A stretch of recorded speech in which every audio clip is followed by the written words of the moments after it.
The football offseason has begun. Let the trade winds prevail. We will pontificate on some interesting trades here. It's the Manchild Show with Boy Green Digital live on a Monday right here.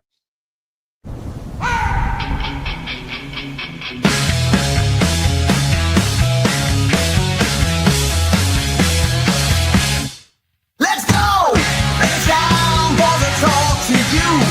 'Cause spring comes for, it's all we're gonna do. And Boy Green is always on the scene. And we're gonna always bring to the live streaming. So get ready, ready. Get ready, 'cause here they come. All right, welcome aboard, everybody. Happy Monday. Manchild Show with Boy Green Digital. It's good to be back, Boy Green. Good to be back on a Monday. It's warming up here a little bit in the greater New York State area. We're up here in central New York. 40s today. Oh, God. The icicles were melting off my house yesterday.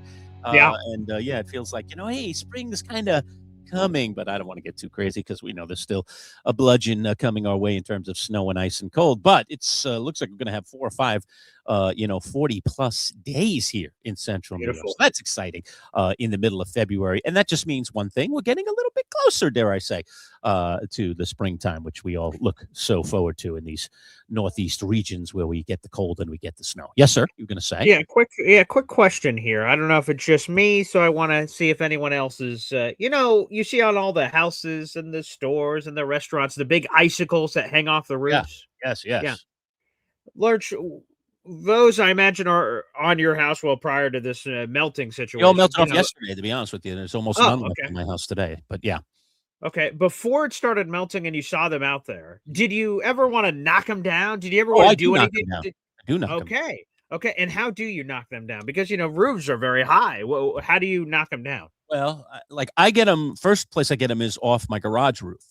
And a couple of years ago, I didn't clear them, as I normally do. I backed the car out of the garage because I typically park in the garage. And as I backed out, I nicked the lower end of the icicles, and a bunch of them broke off and slammed on the roof of the car. Well, I can tell you, Boy Green, it left permanent dents on the roof of my car. That's how heavy those icicles were. So I have all these ping marks. Go look at my car the next time you see it. You'll see these little ping marks on the top of my car. Look, I didn't scratch it up, but it dented it pretty good. Like, I got some dings, man. I'm like, what the hell?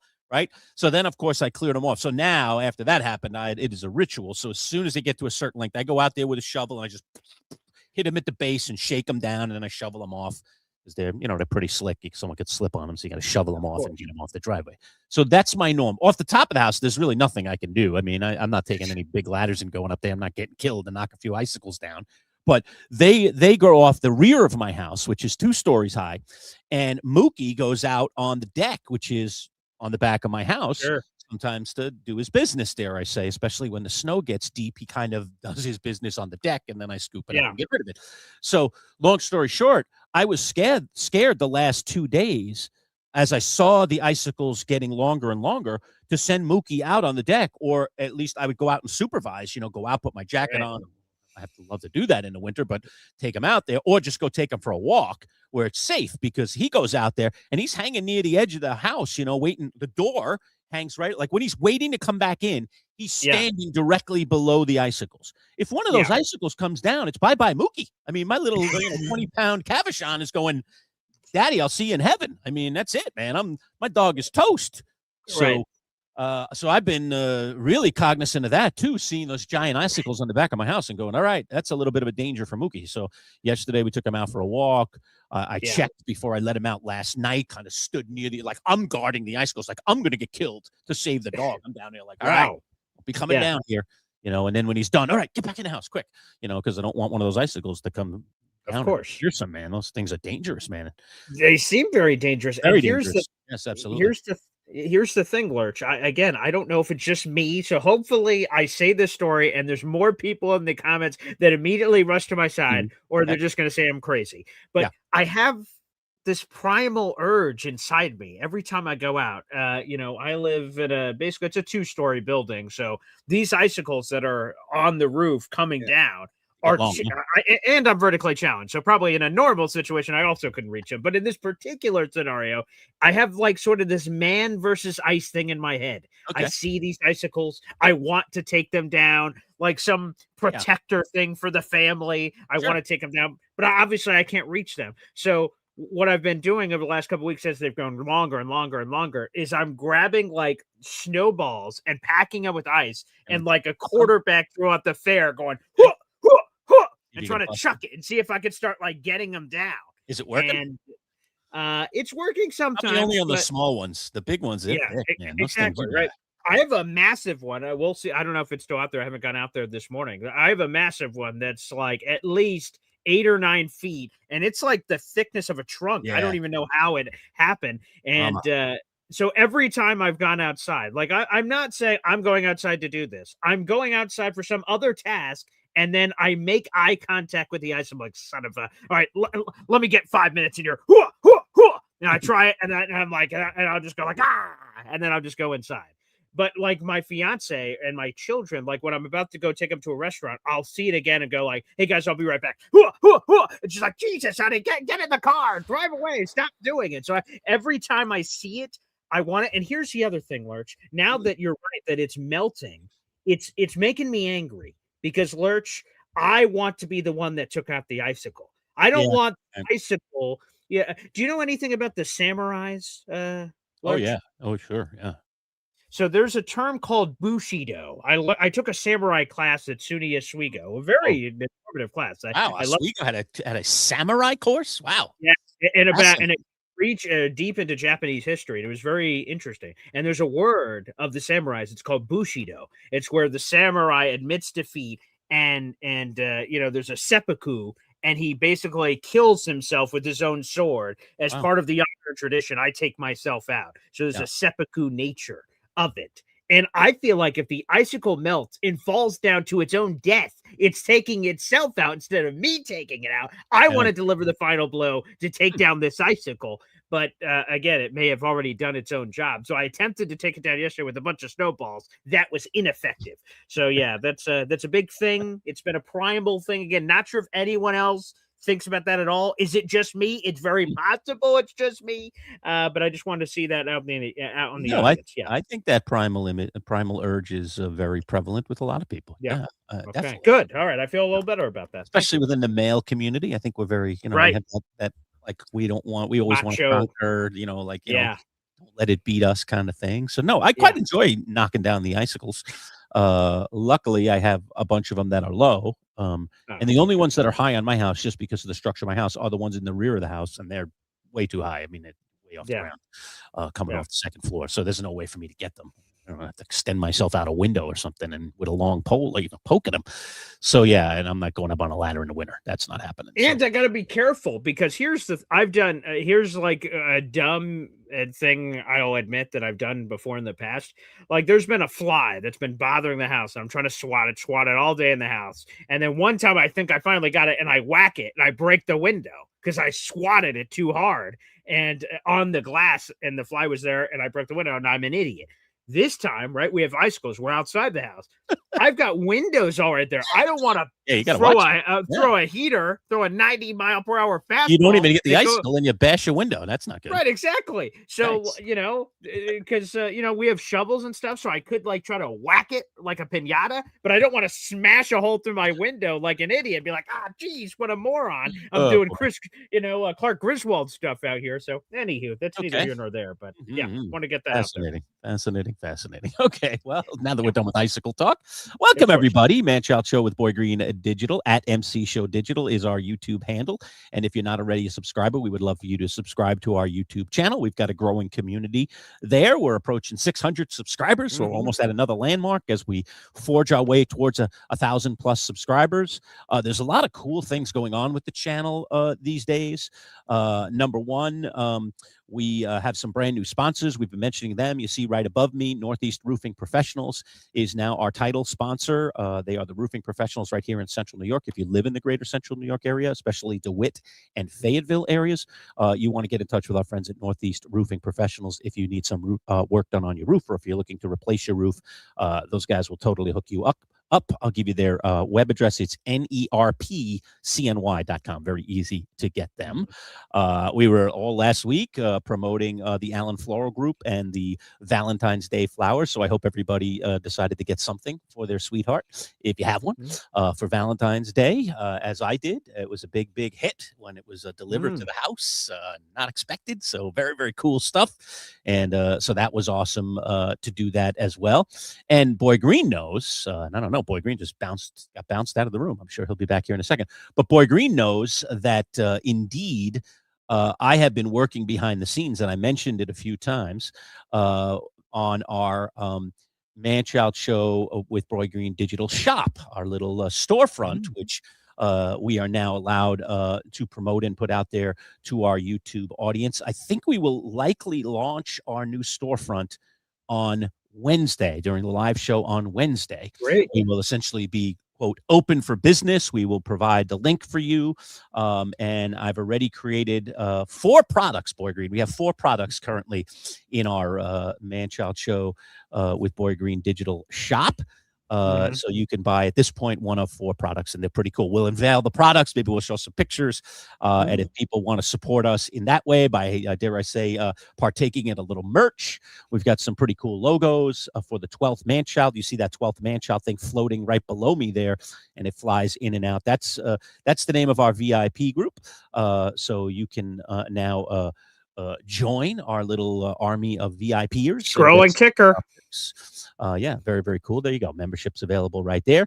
We call our group the 12th Manchild. As a matter of fact, I got an interesting question this week, Boy Green. Let's just decide this on the air, right? Wow. All right. So, somebody said to me the other day, I ran into somebody that watches the YouTube show now.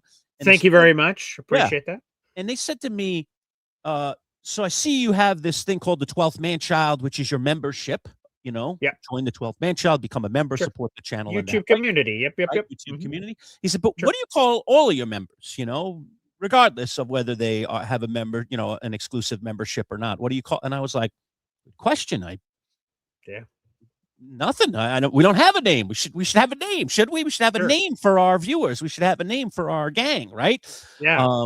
So I don't know. I was thinking about it. And what do you think of this? Just let's spitball some ideas here. Okay. All right. Well, right off the top, the 12th man children, you have a bunch of man. I don't know. I was like, I don't like the man children thing. People have proposed that to me before, and I was just like, yeah, I don't know if people want to be called children. I mean, a lot of the people that watch us and follow us are not children, but I guess that's true. Kind of weird. I feel like I'd be like procreating here. I'd be having babies, and they'd all be little man children walking around. That's kind of creepy to me. So I didn't want to go down that route. So I thought maybe this one, you wear that BG on your hat. Currently I have NY, but I'm thinking about like you, maybe at least occasionally. I've got a prototype hat already. Ooh, cool. That I've been wearing a little bit in some of our videos. I started wearing it last week. It came in, and it's just our essentially our 12th Manchild logo. Right. But I also thought you have the BG. Maybe my hat should say MC, right? That would make sense. We call our crew MCBG Nation. Maybe that's what it is. Maybe when we welcome them in every morning, we say, hey, welcome all of the members of MCBG Nation. I don't know. I like it. Nation. Easy. I love the nation thing, part of a nation. Yeah. So I don't know. You should spitball it, but it was a good point made by a viewer. Yeah. Said, like, you should have a name for your people. Your peeps should have a name. He said, so an overall name. Thing, I get the VIP thing, but what about for everybody? And I was like, you know what? You're right. We should be more inclusive. Them all, right? So what should we do? So look, if anybody has any suggestions, throw them in the comments today. I see we have one. Matt from Auburn says, the MC Show Maniacs. Alliteration perhaps is the way to go. So if it's some MCBG thing, but okay, what's that other word? Maybe it's nation, or maybe there's an M word or a B word or something. I don't know. Yeah, okay. See, I was thinking, first thing that popped in my head was MC Nation, but then I feel like I'm not including you, and we have this unfortunately big giant name because there's two of us, it's a lot and of we both have nicknames, so there's just no avoiding it, Right. So I would also like to figure out a way to include both of us in the name. Ooh, so the BGs, cute Jet Man, the BGs, Boy Green BGs. I like that. If BGs can work in there, yes, okay. Now there you go. Look at Now these we're great getting creative. suggestions coming in. Yeah, people throwing down. All right, people, keep the suggestions coming all show long, and maybe we could take some combination of what you're throwing out there. That's very interesting, you know? That's very creative. I like that. Nice job, Strictly a band I used to see when I was here in Syracuse, when I was at Syracuse University. Yeah. And remember, we tracked down the lead singer, and now, what was his name? Oh my gosh. The band's name was the United Booty Foundation. Okay. They played all disco music. Yeah. And it was blank and the United Booty Foundation. And the blank was the lead singer who later joined our show on the radio out of the blue. And then I was like, are you that guy? And then he was like, yes. I was like, I used to go see your band at this place called Stylene's in downtown Syracuse, which is no longer there. When I was in college at Syracuse, I used to hang out there on Friday nights and go listen United to some, Booty Foundation. United Wow. So I found this. Wow. They have a whole pledge and everything. One booty, indivisible, under. Wow. This is a whole thing. I didn't even know this was real. I just Googled that. Wow. Okay. So, interesting. I kind of see. Let me see. I'm just doing a little quick Googling here. Sure. See if maybe it pops up. I mean, boy, they were around for a long time.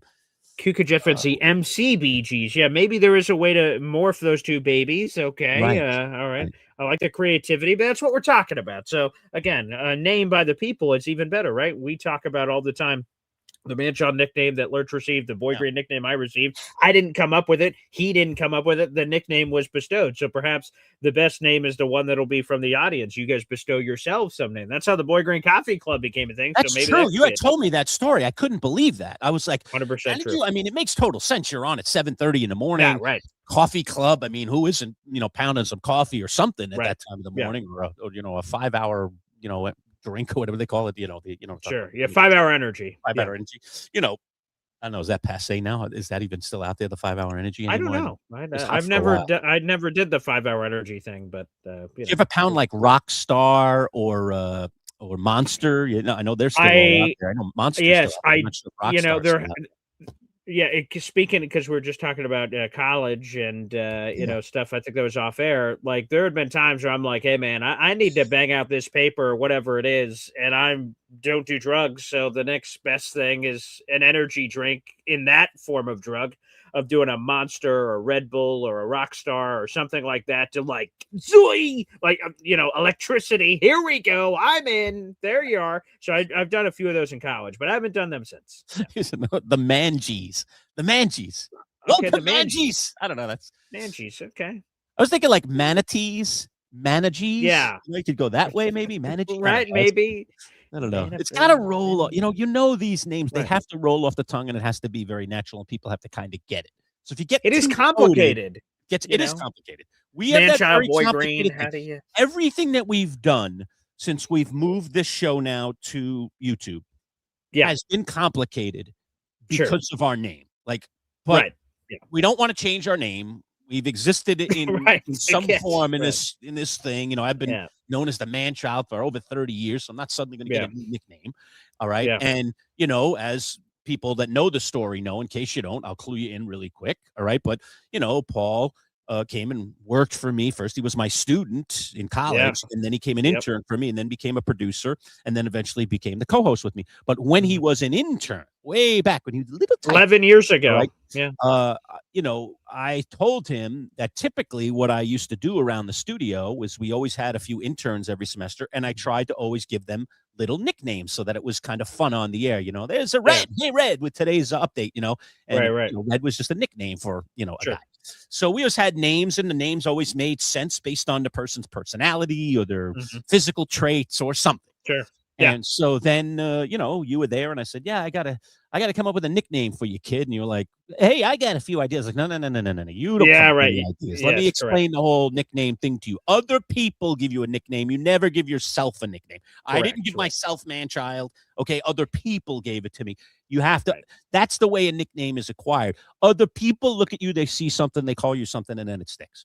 So I was like, all right, I need something for this kid, and then folks, the way he looks today, He's probably in almost not even full regalia today, but the way he looks today is the way he looks all the time. He always has green on him. Look, he's got Gotham City, right? There's a got Jet, a Jet shirt on. logo. I mean, you got Jet boxers sweatpants on today. You're wearing your Jet boxers, They are. Can't confirm. You have Jet socks today. I do. Yes. Yeah, you do have Jet socks. See, like, folks, if we literally had him show every piece of clothing, like 9 out of the 10 pieces of clothing that he's wearing will have Jets or Boy Green or something green on it. All right. Confirmed. So he was showing up to the studio every time he interned, several times a week with all this green. I was like, do you wear any color besides green? Like, I would just make fun of him. And so I was like, I got to come up with a name. It's got to have something to do with green. And so I came up, he's a little guy. He's not the tallest guy in the world. So I came up with Boy Green. It made sense. Boy Green. And then a nickname was born. And at the time he was like, what? I don't know about this. And then next thing you know, he embraced it. And now he's turned it into his own thing. So yeah, you told me that story about how the coffee you were doing your show in the early genesis. How far into, because your show's been on the air about 5 years, a little more than 5 years. So when did that start? When did the group who started to join you and discover that you were out there, that you were doing Jet stuff from the lovely confines of your house, covering the Jets, doing what you love every day, and they came up and said, hey, we're going to call ourselves the Boy Green Coffee Club? I think that's just a fascinating little story. Believe it or not, hopefully it doesn't take us this long. It took 3 years for 3 them. years. Wow. Quite a while. So like they were just showing up and being a part of the shows and commenting, somewhat, But all cards on the table. When you launched, and you confirm this, okay? I don't want to put words in your mouth. Right. When you launched your Boy Green show, okay? Yeah. What did you even call it in the beginning? Was it Boy Green Daily, or what did you even call it? You didn't call it anything, probably, right? It was just no. This when this YouTube channel started 6 years ago. No, I did not call it Boy Green Daily. I did. Yeah. So he just had a, hey, I'm Boy Green and I'm talking Jets, and really didn't have it. No. So where was I going with that? I just lost my train of thought. Good grief. Oh man. Darn. About the Boy Green Coffee Club. Yeah. Yeah. So, what I was going to say is, it may have taken 3 years, but when you launched your show, I see what you're eventually saying. to become Boy Green Daily, you just wanted to just be out there talking Jets. Like, that's it. Your first 50 shows, you probably had your mom, your dad, your cousins, your aunts, your uncles, and 2 friends that were really close to you that wanted to waste their time looking at you on the screen and talking about the Jets. And there was no intent there. You just had a desire to do this. That's it. The platform was there, and you're like, I'll try this. I'll try this. Yep. And I'm sure that did any time along the way did doubt creep in? Did you say, like, I don't know if I should keep doing this? Did you ever feel that or no? No, and the reason why it didn't, I guess, is because my genesis of entering it was not to make any money from it. Right. It was just to have a place to speak about it. Totally. And then as the subscribers and stuff started to grow, and then money came in, I'm like, I could get paid for this? I'm like, sweet. And then so the reason why I quit, I could understand if someone started a YouTube channel and they're trying to make money, and that's the reason they made the YouTube channel. And as they're going through it, and then as they hit those lulls of things that are happening, that they're like, geez, maybe I should want to quit this. So no, I never thought to quit it, because I didn't do it for the money. I did it for just people listening to my blathering about the New York Jets. But so I guess to your point, it was 3 years, but like once the morning show started up every morning at 7:30, it probably came together very quickly that as people just started gathering, once they learned that the show was at 7:30 every day, they would come in the room because the video is already created at 7 o'clock, 7:15, and they're literally sipping their coffee as they're talking to other people that are also waiting in the room for the show to start. And then they called themselves the Boy Green Coffee Club. So yeah, they named themselves. I didn't say anything. Yeah. All right. Jamie chiming in. So I guess some old schoolers are still out there. How do you think I survived doing his FedEx stuff? Red Bull and 5-hour energy shots. Oh boy, that's not good. I'm not sure how healthy that is. Not good for you. Okay. I will put that out there. If you're young, I suppose. Okay. Yada, yada. All right. Good. More names coming in. Keep them coming, folks. Keep them coming. Yes, we'll pop some more of these up a little bit later, but we're seeking kind of a name for our crew. You people, everybody in the audience and beyond. What do you want to be called? Reference yourself, even. Yeah, right. So like literally every morning, we say, "Hey, good morning, welcome to," welcome blanks. There you go. And we're trying to do something that incorporates both of us. So if you could find a way to do that, I would like the name to be inclusive. It's tricky with the double name and how long it is and so on and so forth. Right. But So I'm open to ideas, whatever you guys think. And yes, again, so the coffee club named themselves. I didn't come up with that name. It was all them. And then it just picked up steam. Someone said it. Gotcha. And Jared B says Uncle Tio, who is a viewer of the show, he named it that. And maybe it was him. I don't know who it was, but whoever it was, all of a sudden it picked up like wildfire. Everyone, yeah, let's just do this. Yeah, exactly. And then they didn't even ask. They just named it. And I said, wow, I should probably switch my stupid YouTube membership when I decided to make that to the coffee club, because that's what they called themselves. And again, it was awesome. So thank you to the fans. So look, we're going through the same growing pains, but I think, I mean, I've talked to Paul a lot about this transition from, radio and mainstream media to YouTube now and what we do.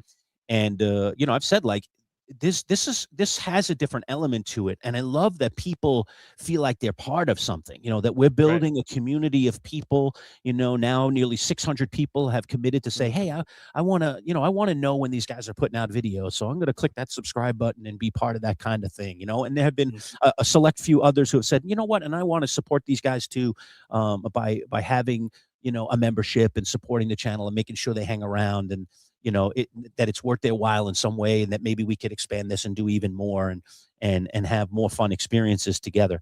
So I love that. So I love the idea that your group named itself. So maybe that's the way this is going to happen. Maybe it's just going to happen beautifully. Naturally. But we're on the fast track. I don't want to wait 3 years. Okay. So I'd rather get to this sooner rather than later. I'm willing to wait a couple weeks, but to wait 3 years is not happening. Otherwise, I'm just going to proclaim you a name. But I would rather, maybe it comes from somebody in our audience. So please, suggestions are open. I'll continue to remind you about this until we really get something on the table. Like, yeah, you got it. Somebody absolutely nailed it. A long time ago, I did a contest, on the radio when I got my first real dog. I've had family dogs for years and years, but my first personal dog was Mookie, who is 5 feet away from me, sleeping on the floor, as he does every day I do the show. And Mookie, I got this little white puffy dog, and I was just like, okay, I really want to come up with a good name. And I brought it to the airwaves, and I said, all right, we're going to have a contest. I forget what I gave away. I gave away an autographed football or something. And I said, all right, whoever comes up with the best name, if I pick it, you're getting this autographed football courtesy of the radio show. And so people started submitting names. It was great. People were emailing in, people were calling in, and I was just writing names down. And there's a picture of Mookie. And at the time, there was a player playing for Syracuse basketball. His name was Mookie Jones. And he didn't play much, but he was very popular. He was the guy on the bench that everyone cheered for when there was a blowout, put in Mookie. Right. Plus, everybody knows I'm a Mets fan. Mookie Wilson, of course, is a very famous Mets player, excuse me. And obviously, in the modern day now, Mookie Betts is out there too. So there are some famous Mookies, dare I say. Yeah. But Mookie Jones was the genesis by this person, because it was a local person here in Central New York who followed Syracuse basketball that made the suggestion. And so he won it. So same thing. So we had a contest for Mookie. So let's have some. Maybe a contest. I'll offer a prize. Maybe I'll offer a prize. Oh, okay, cool. I don't have one today because I've just been spitballing on this thing, and someone just happened to bump into me in the store yesterday who watches the channel and said, good, I have a name for your people. And I was like, that's a good idea. You're right. Why don't we have a name for our people? So bring back a contest. That's cool. Incentivized. I like it. We'll do that. That'd be fun. I mean, give away something cool. So I got lots of cool things here to give away. So, okay, enough of that. All right. So let me do this, Boy Green. Let me just hit the reset button here for a minute. So again, we're presented today by Northeast Roofing Professionals. Today's video is brought to you by our friends at Bayberry Automotive. Let's take 30 seconds, learn a little bit more about our friends at Bayberry. When we come back, we will hit the reset button. We will get into some hardcore sports. You have got a thing for me. Tell people what we're going to do before we go out to break here. Go ahead. Yes. So earlier today, ESPN's Bill Barnwell, who is the trade aficionado, loves projecting trades and saying, hey, here's, with the NFL league year less than a month away, here's some trades that he believes are realistic. They could happen. It's not like Patrick Mahomes for a taco. He believes actual trades that could happen and players that could actually be moved. And what would they be worth based on history of trades and things of that nature? So there's plenty of trades involving my Jets, Lurch's Giants, the Bills, and other big names in the sport. He projected a lot of them, and what me and Lurch are going to do is present them on screen so you guys will see them and you guys can react in the comment section as we're going through them, whether it's a good trade, bad trade, good for this side, bad for this side, and we're going to grade them and rate them and react to them. Yeah. And I have seen none of these. So this is going to be total gut reaction for me. I have not prepped at all. I told Paul, if you want to do this, I want to do it. I don't want to prep. I just want it to just smack me in the face and just see what my immediate reaction is. So we'll see how that all plays out. I think it'll be a fun little bit. All right. 30 seconds from our friends at Bayberry. We're right back. And then we'll do this fun trade scenario situation here as we are in the NFL offseason. Be right back. Trust is everything when it comes to auto repairs. At Bayberry Automotive, they take trust seriously. Bayberry has a team of experienced and certified mechanics that are dedicated to providing exceptional customer service. And Bayberry stands behind its work with an exceptional 5-star rating from its many satisfied customers. Family run, integrity in everything. Bayberry Automotive, BayberryAutomotive.com. Located on Route 57 across from Bayberry Plaza, the premier choice for auto repair in Liverpool. Manchild Show with Boy Green Digital. And by the way, Boy Green, I don't think we've had one yet. We've had some gifted memberships. We've had some people buy memberships. I don't think we've had a super chat yet. Does somebody out there want to be our first ever super chat, right? How does a super chat work? Again, these are all completely foreign to me. How do you do that? Yes.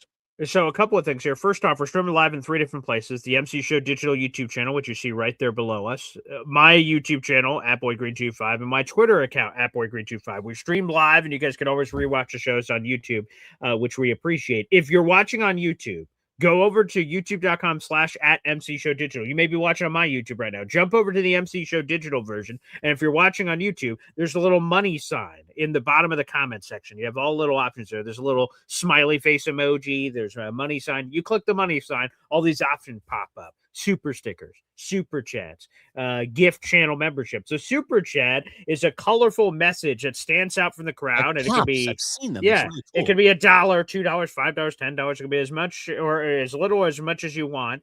And you could say a message. A message could be something as simple as "Love you guys, enjoy the show," or it could be a question that you guys want us to. So let's say we're going through one of these trades in a second. You're like, boy, this is a perfect trade. The Jets need to do this, and you share your opinion or take in that super chat message, and you launch it out to us. Or it could be something completely off script. Maybe you have something to say about icicles, and you just want to throw that on there. We'll bring it up on the show. The one thing I don't think we've determined, Lurch, is a membership gets gifted. People are going to hear this magical little tune. Let me make sure I have the audio all the way up. Hell yeah. That's cool. And on my channel, it's this when you get a membership. Mr. Draft. Now, that makes a lot of sense. The Jets are going to be forever tied to the draft. But when a super chat gets played, my daughter Zariah Luna, in an off-cuff moment when she woke up one morning and came over to the desk while I was still doing the show, I said, "Hey, do you have anything you want to say to the people?" And she, for those who don't know, and I've only talked about it a couple of times, she struggles with speech. That's been one of her things that she's been going through in her life. And so she doesn't talk very often, or it's all, sort of mumbled, garbled jumbo. I don't know what the hell she said half the time. But she leaned. Yeah, right. And she leaned into the mic on a live show and went, "Wow." And that's the first time she's ever said wow. And I was like, holy, oh my God. And my dad was on the show and it was this cool thing. And people loved it. So he clipped that. And every time a super chat comes in, you hear her first ever wow. And it's just cool. Again, another organic moment. What we haven't determined yet is whenever we get this super chat, Lurch, what the hell are we going to play? What's the new tradition here? The hell yeah is for memberships. What's it for super chats, huh? I don't know, but we've got all those cool clips, and we're still building our clip library. So I think temporarily I just pick one of the clips, which we have some really cool clips. Yeah. So those are awesome. So all right, we'll pick a cool clip. Well, we got to figure it out right now, Lurch, because we have a couple of super chats coming in. No way. Here. First off, let's go to Johnny Boy. Johnny Boy in there. All right, Lurch. All right, and we have another super chat coming in. But Lurch, first off, pick a video. It's up to you. Beautiful. Lurch. Okay, go ahead. Lurch, you got to play a video. You tell me. Okay, I'll pick it. Try a shoe on for size. Yes. I'll pick it. Oh, there you go. Yeah. Give me something. Johnny Boy's a cool dude. All right, I got to pick something cool for him. Okay. Oh, man. Okay. All right, I'm going to go with this one. Here we go. You know you need a cover sheet on your TPS reports, Richard. That ain't new, baby. Hey, Terry. Hey, Janice. Mother... Love that, Terry Tate. Fantastic. See, that's a good one. We'll get another one ready, Lurch, because we have another super chat. $2 super chat from Johnny Boy. This $2 super chat from Troy Sturgis, who says, good show, Lurch. All right, I'll go to Happy Gilmore for this one. The price is wrong, bitch. Yeah. That's a hilarious. That would be. That one's for you, Troy. Love it. That Troy. I mean, that I'm not gonna lie. That would be a hilarious one to have. That is funny. All right, so, thanks by for the breaking way, the ice on that. That's awesome. Thank you, people. Thanks Always for the appreciate super catch, Johnny Boy. And I was when Jake Asman was down at the Super Bowl. I was watching a lot of his content because he was having really cool guests and stuff, and so I was getting into Jake's show and the people he was talking to, and I was like, I'm gonna get it. I'm gonna get in on this. Like, I got to get in. I got to do some things. So I jumped in under our MC Show digital handle, and I bought a membership. I became an Asmaniac, as he calls his members. And I was like, how do I couldn't figure out how to super chat, and it's just that little $sign. So I was trying to figure out how I could super chat in there and say something, because he was, of course, when you have a lot of subscribers, and Jake has been around for a while and he has a lot of subscribers, he's getting a lot of people in the comments. So you want to stand out if you want to get mentioned or you want to say something. And so that's a great way to do it, is you jump into a super chat. And then a lot of times because we see it in color and it pops up, we read it very, very quickly. What is that? Lurch, we have breaking news in the NFL. Whoa, I don't know what is our go-to thing in here for breaking news. I'm still learning all of our buttons on this side. Let me see. Well, for now, it'll be this very weird sound.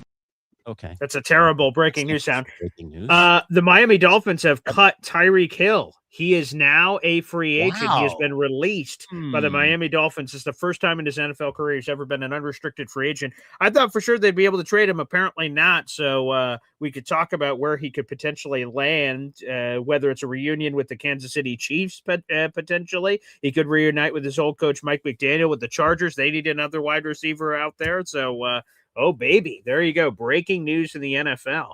Tyreek Hill is a free agent. Rather than that buzzer. How about something like give me. Oh, that sounds a little more congas, okay. Or how about bongos, maybe? A heart. Oh, wow. That is sort of gets you on the edge. So maybe that's that. You just want to be blunt? Just be a gong. Oh, a gong. Okay. All right. That's very boom, abrupt. Hey, everybody, there's news. Oh, gong also has a long lifespan. There's a reverb there. Yeah, for sure. Okay. So I think we'll get something fun. We have had a lot of breaking news since we've been doing this show digitally. So we need something really cool there. All right. Maybe something from Anchorman. I think I got to find something from Anchorman. Okay. That'd be really cool. Which again, he does have that bit at the beginning of the movie. Stop what you're doing. I have an urgent message. That would make a lot of sense. So maybe we should just cut that would be good. I have an urgent message for all of you. Yes. Yes. So that may be the hilarious one to use. So we'll see. And yes, as Johnny Boy also said earlier today, they're releasing Bradley Chubb, another the player they traded a first-round pick for. He's a pass rusher. So he's also out there in the universe. So Lurch, you can give us a quickie on where you think he could land. I will say this for old Yankees messaging this in, Garrett Wilson and Tyreek Hill. Could you imagine? Well, the funny history of that is, and I just wrote a piece about this for one of the trades we're going to talk about here in a second, but Tyreek Hill in, 2022? So in 4 years ago, Lurch, the Jets reached an agreement with the Kansas City Chiefs to trade for Tyreek Hill.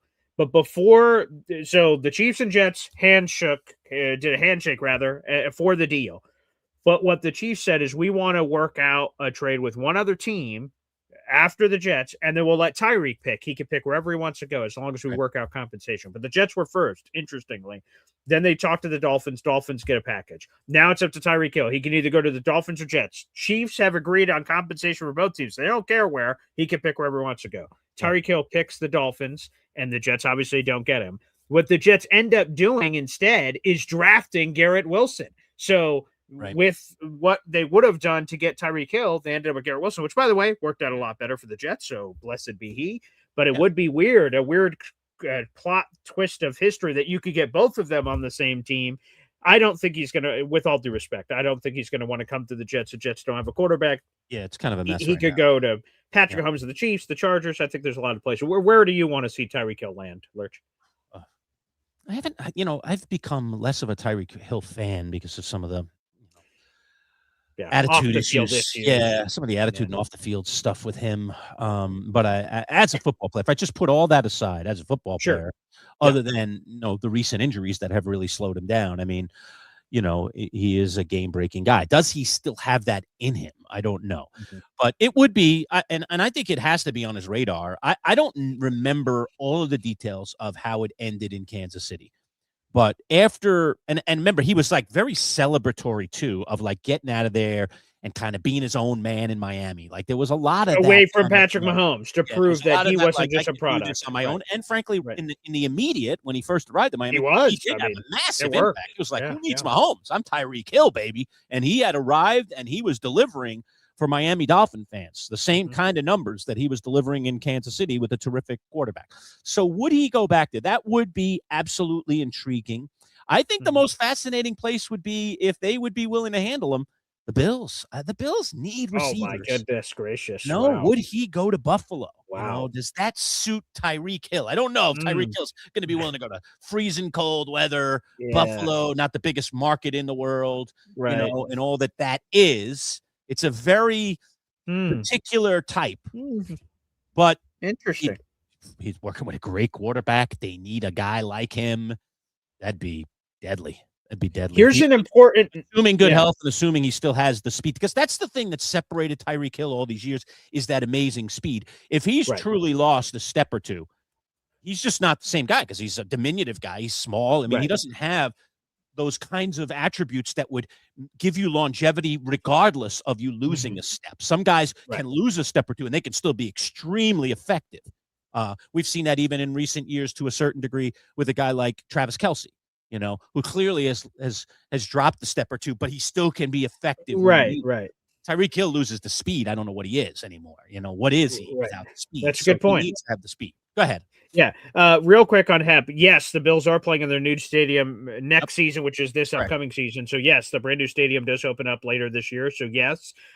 Here's another important note. So, the new league year kicks off on March 11th at 4:00. That is when free agents can sign with other teams. That's when trades can happen. However, there's a loophole that we should highlight here. The Dolphins releasing Bradley Chubb. The Dolphins releasing Tyreek Hill. They can sign with a team tomorrow. Like they circumvent the free agency rules because they were cut. So they're a free agent right now. They can sign with whoever they want. They don't have to wait for free agency. So that is the uniqueness of these guys becoming available, and perhaps many others. I'll keep an eye on the phone for any other breaking news that may be coming here. So that is very possible to come through here. And by the way, random, I just want to give a shout out before we lose it. Mark Sacchetti, perhaps the new nickname should be an ode to the radio days. He says, suggestion, the 1260 Originals Club. So maybe there's a radio tip of the cap we could do. We're in the digital world now, but maybe there's a radio tip that exists for the club. That you can see behind me here, folks, the sign that I have that sits behind me here still has the radio station on it because that's where we were for years and years. So I am slowly but surely working on new signage for us for digital, but signs, in case you didn't know, are very, very expensive. So so we're trying to, get to a place where we can do that. Maybe even work a deal out with one of our sponsors, and maybe it'll be a little combo sign.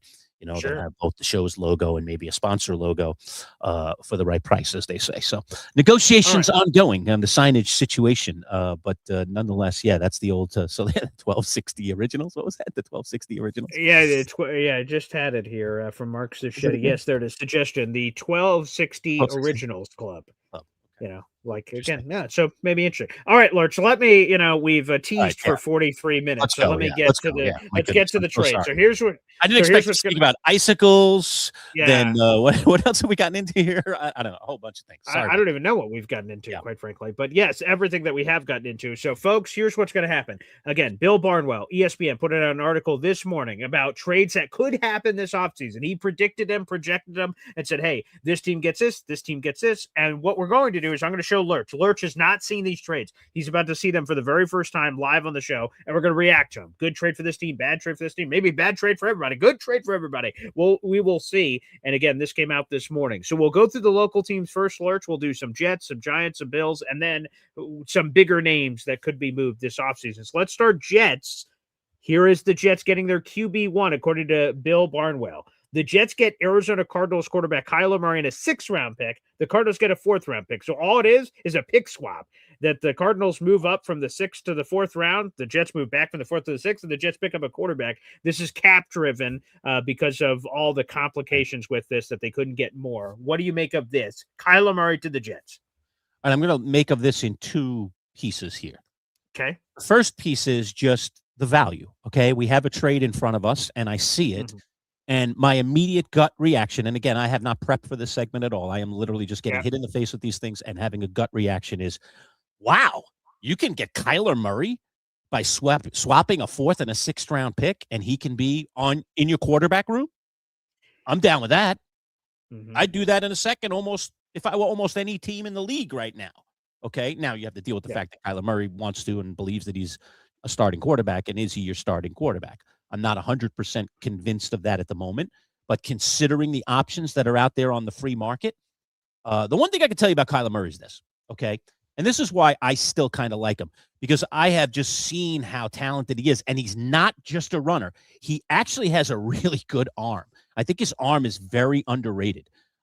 His problem has been the injuries and staying on the field. And also there's this question about like how dedicated to football is he? Because he's like a video game rat, and there's been some weird stuff off the field about that. And is he a guy that's, in the film room all that much and doing the prep that's necessary to become a first-rate NFL quarterback? So those are the worries. But in terms of value, BG, this is great value. I mean, I would absolutely make this trade based on value. But the question for the Jets here in this equation is Kyler Murray the guy you want running your ship?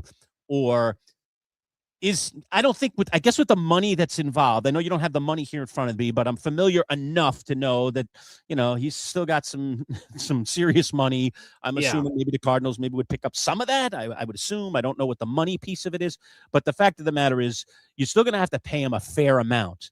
Right. And if you do, then are you going to make him your number 2 if you find something better, which is a possibility, is still a possibility based on the other guys that are out there. So, and then do you want to muddy those waters? So that's all the hazy stuff. Yeah. As a trade, looking at it on paper, I would absolutely do this.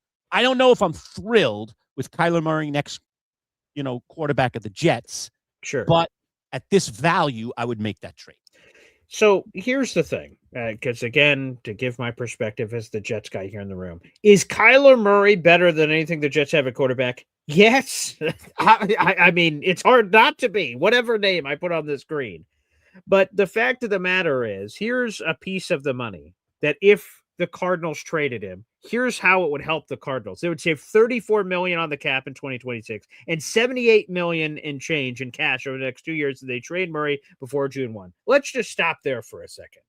The Cardinals are more motivated to get rid of Kyler Murray than the Jets, am desperate enough to acquire him. In other words, if I'm the Jets, we go back to the trade here.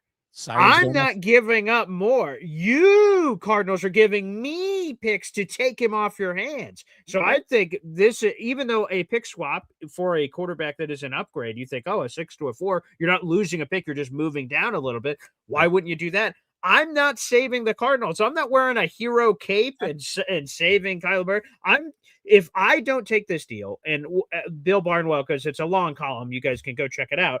But in his explanation, he says there's not going to be a lot of suitors for Kyler Murray because of his massive contract, and thus there's a chance he could just get cut.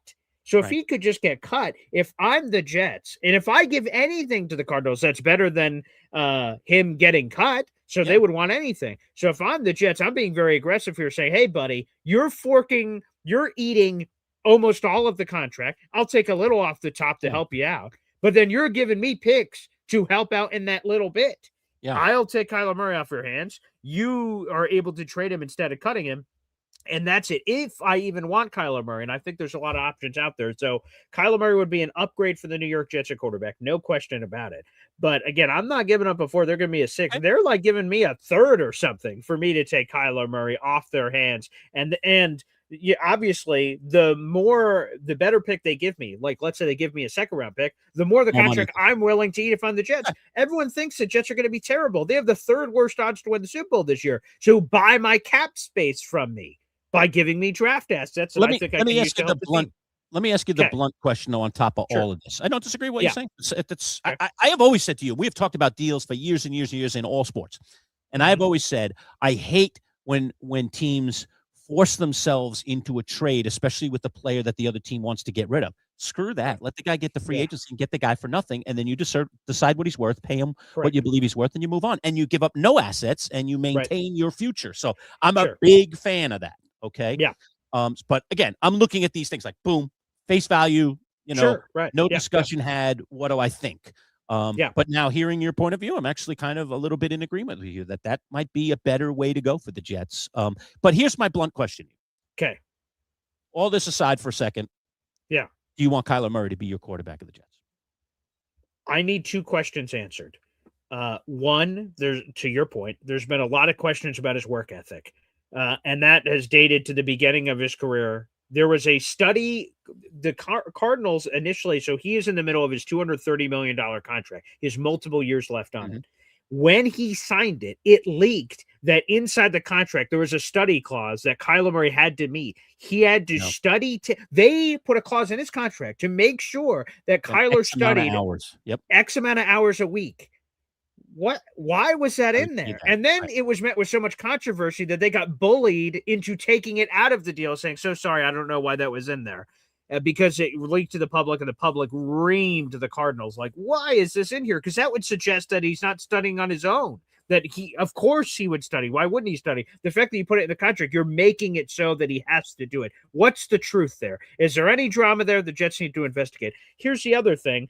He apparently has a terrible reputation among teammates. Now, it's not all teammates, but Rich Cimini of ESPN, he was speaking with a Cardinals player about something else. And Rich, as they're having a conversation, just brings up Kyler Murray. Said, Kyler Murray could be a Jet this offseason. And this was the player's response, according to Rich Cimini. Oh, no. You don't want him. Absolutely not. And Rich was like, whoa, that's an interesting little nugget. And he left the player anonymous, of course, as he should. So is the teammate thing real? Is that just one teammate that had a bad relationship? Is the work ethic thing true? Is that right or wrong? So if the Jets can investigate that, and they're a multi-billion-dollar organization, how can they not? If they clear those things, yes, I'd take Kyler Murray. Our quarterbacks stink. So as long as you clear that out, that's interesting. Now, it doesn't seem to be a fit with Frank Reich. He apparently normally likes, if you look at his history, taller pocket passer quarterbacks. Kyler Murray is short and he's mobile, so it doesn't seem to fit what Frank Reich normally does offensively. But yes, I would take Kyler Murray as long as those things are cleared out. Yeah. All right. Hey, and by the way, quick little tease here for folks. We have a great interview set up today. And if you are interested in membership and you see that scrolling along the bottom of our screen there and becoming part of the 12th Manchild, today's a great day to do it because after we wrap up today's show, shortly thereafter, we have a great interview scheduled. We are going to be talking with Ian O'Connor, the great columnist from The Athletic, who wrote a piece that was released in the last half day or so on the first 30 days of John Harbaugh's tenure as Giants coach. Yeah. And he got exclusive, he got some exclusive access. Yeah, an interview. It's a one-on-one interview. And got a lot of the deets and then put it together in a column, which I read earlier today. So he's going to join us. And if you are a member, you'll get access to that video. One of the perks of membership is that certain videos you get access to ahead of others. You'll get access to that video as soon as we finish up the interview and we're able to publish it. So you'll still get access if you're not a member, but it'll come later today. You'll get quick access to it, and it should be a very, very fascinating conversation, not only on the Giants, which I'm sure we'll have some focus on, but also there was some things said about the Jets in there. So both for Jets and Giants fans, there'll be some questions in there. There are some intriguing things that were put in that piece that we are definitely going to probe Ian O'Connor about in a little bit. So if you want to get access to that early, then you want to become a member right now. So just click on that membership and become part of the 12th Manchild. All right. Okay. So you really didn't answer my question. So I'm going back to my question before we move on to the next trade.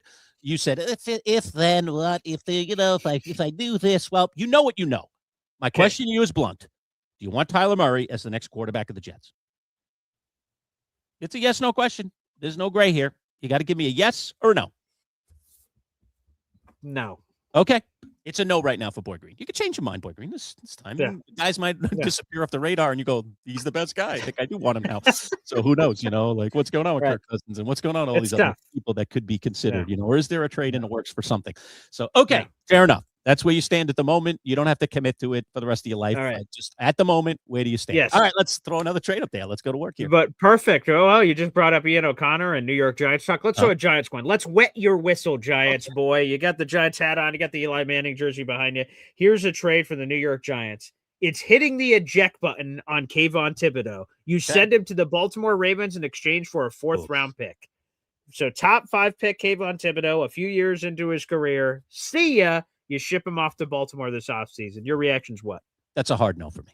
A hard no. No way for a 4th-round pick. No way. I think even to just get me interested, it'd have to be a 2nd-round pick. I mean, I can't even take a 3rd round. It had to be a 2nd-rounder for me.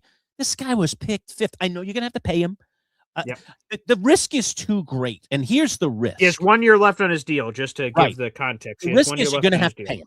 All right. Yeah. And the risk. So number one, you're going to have to pay him. And the risk is if he gets on a good team, and the Ravens might be categorized as one of those teams with a lot of potential and already pretty good defense in place. And now they get another pass rusher here, potentially.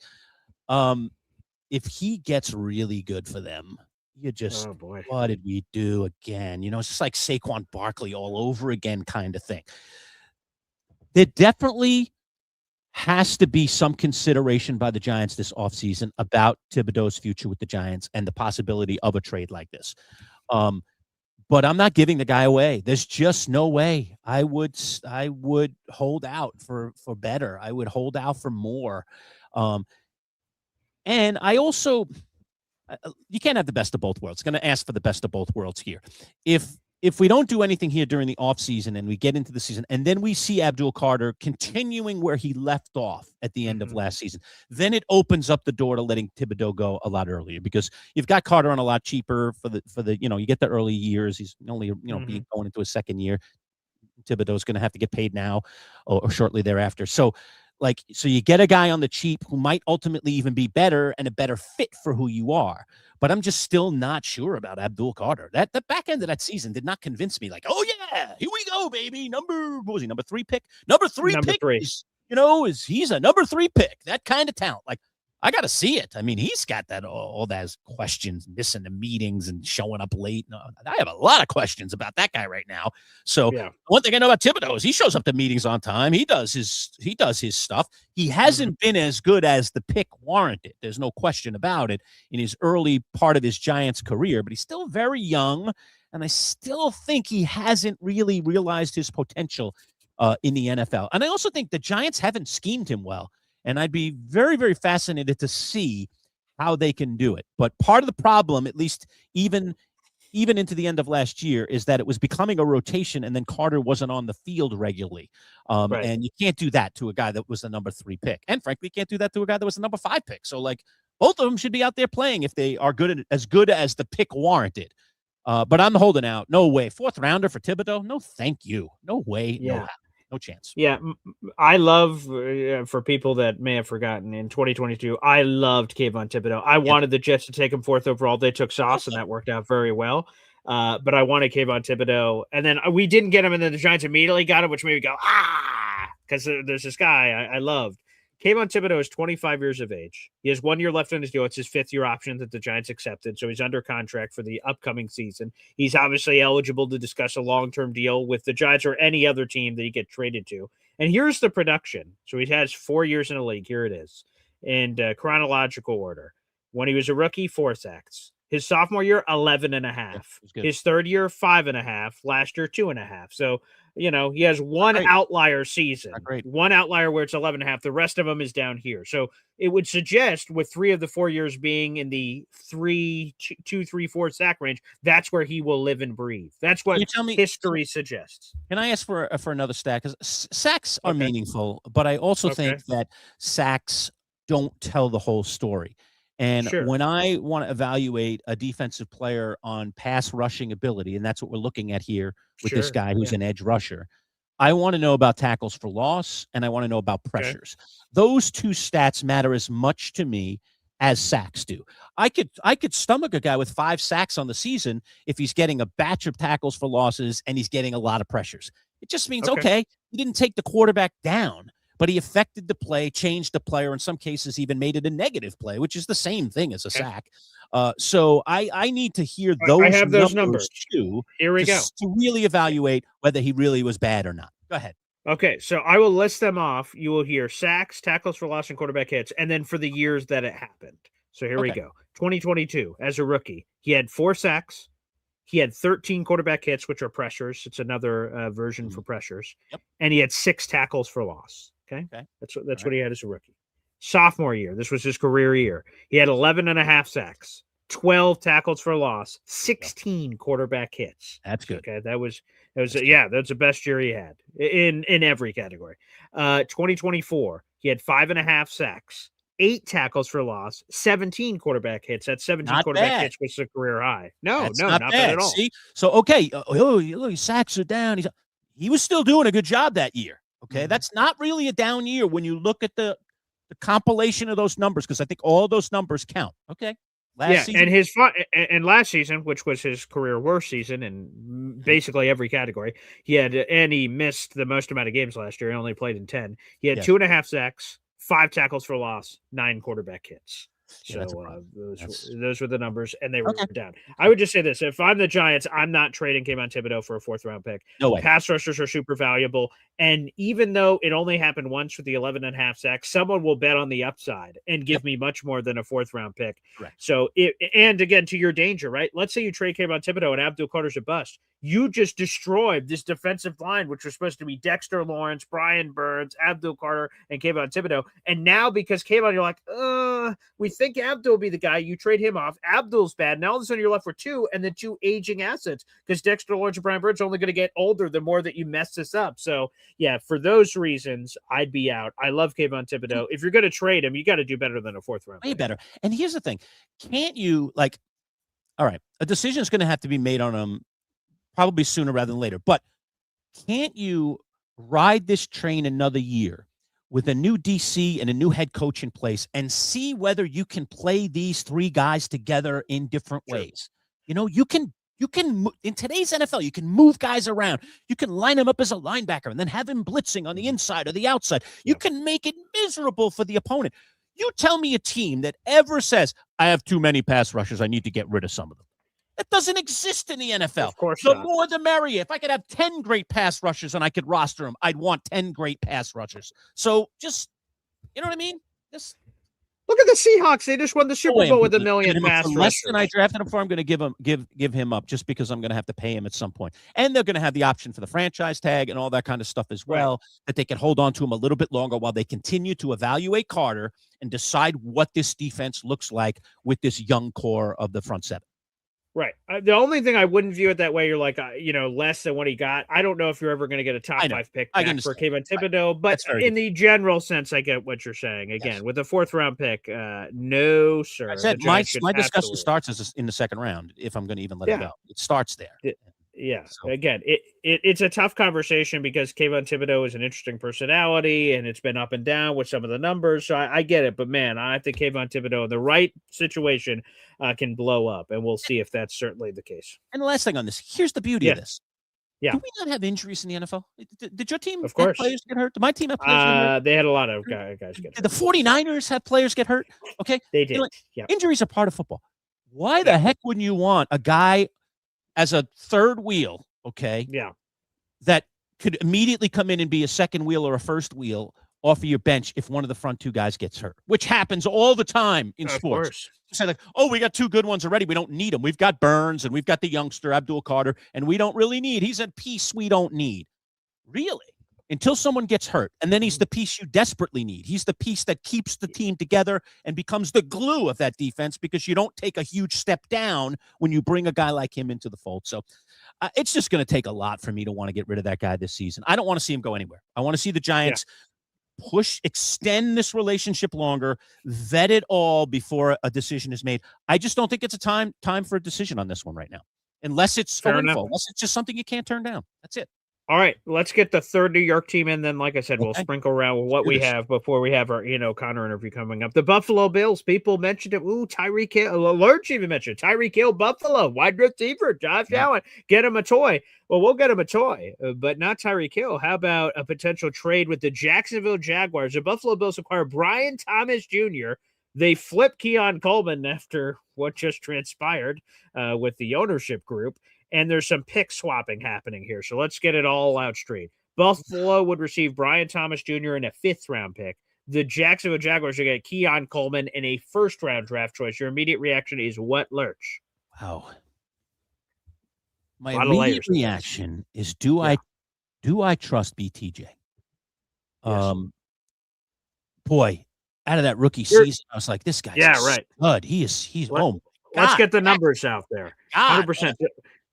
Brian is 23. Okay, BTJ is 23 years old, and he will be 23 when the season starts. Here are his numbers from his first season, which, by the way, he was a Pro Bowler. 87 catches, 1,300 yards, and 10 touchdowns. I mean, they were marvelous. But this year, everything fell apart. 48 catches, 700 yards, and 2 touchdowns. And apparently there was a bad run between him and Liam Cohen, which led to some trade conversations ahead of the deadline. So what's the truth? Is the first year the truth? Is the second year the truth? Will the real Brian Thomas Jr. please stand up? Yeah, that's the thing.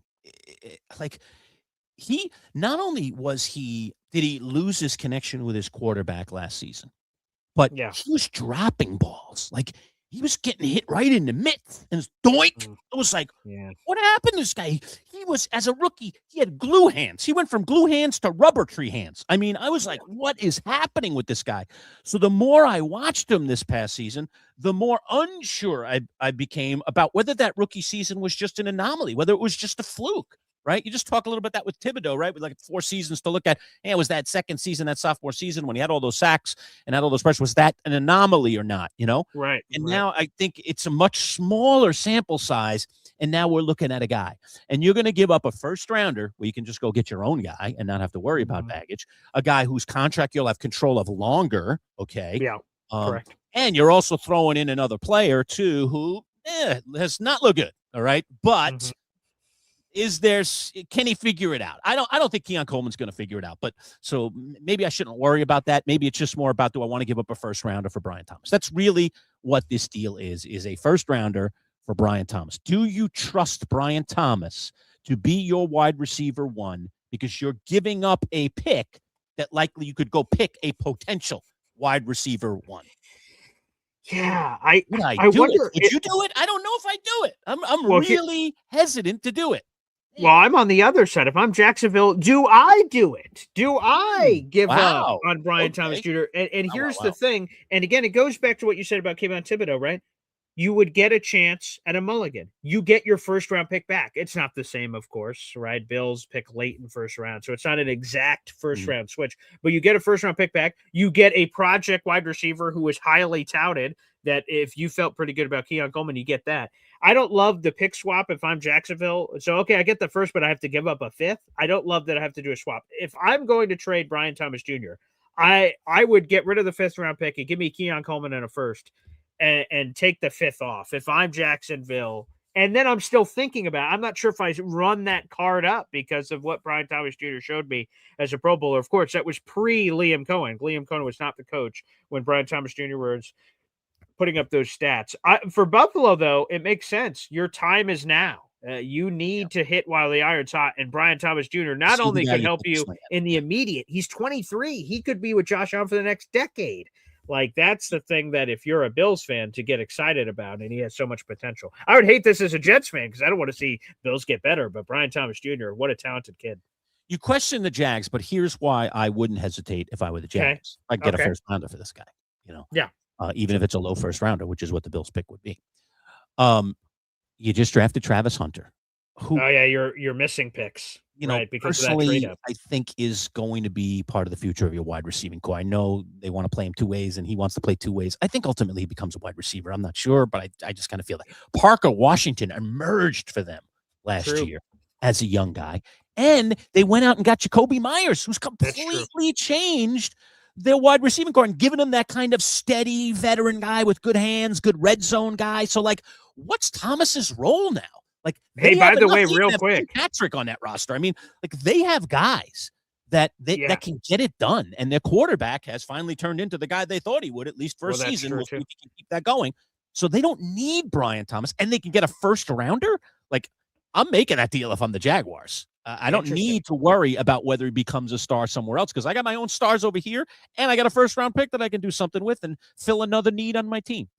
Here's the update. This came out from a couple days ago. According to reports, Jacksonville is actually going to make Travis Hunter a full-time corner with a role at wide receiver that just came out a few days ago, which, by the way, for Jacksonville, you traded all those assets up to get a two-way player, and you got a half-injured season where you found out he basically can only not be a two-way player. That's devastating for Jacksonville, although they had all the success that they had. So still, yeah, which is too bad because that would have been a cool thing to see in 2026 or 2025 to see a player go two ways and play the amount of snaps he did at Colorado. Would have been cool as a casual football fan to see, but it seems like that's going to be tough. So interesting. Yeah. Well, I'm glad they made a decision on them one way or the other. I thought they might go the other way, but you know what? Based on what they have, I just went through their receiving core. You know what? They'd probably be better served. Parker Washington being potentially a lockdown corner.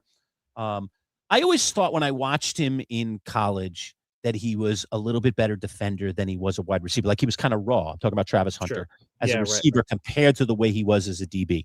So I think this is actually a wise choice by the Jags.